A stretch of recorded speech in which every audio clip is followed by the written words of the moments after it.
ठाण्याच्या उच्चभू सोसायटीमध्ये झालेल्या 35 वर्षीय तरुणाच्या हत्या प्रकरणात धक्कादायक माहिती समोर आली.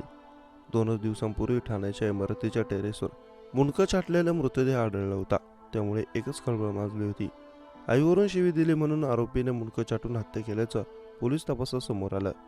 सुपरवायझर असलेल्या 35 वर्षांच्या सोमनाथ सातगिरे यांची आरोपी प्रशांत कदमने हत्या केली. हत्येनंतर प्रशांतने सोमनाथ यांचा मृतदेहाचं मुंडकं छाटलं आणि टेरेसवर ठेवला.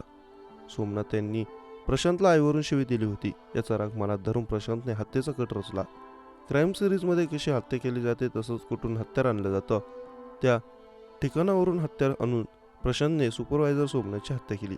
सुपरवायझर असलेल्या सोमनाथने प्रशांत कामावर असताना त्याची हत्या केली होती. सोमनाथ हा सोसायटीचा मुख्य सुरक्षा अधिकारी होता.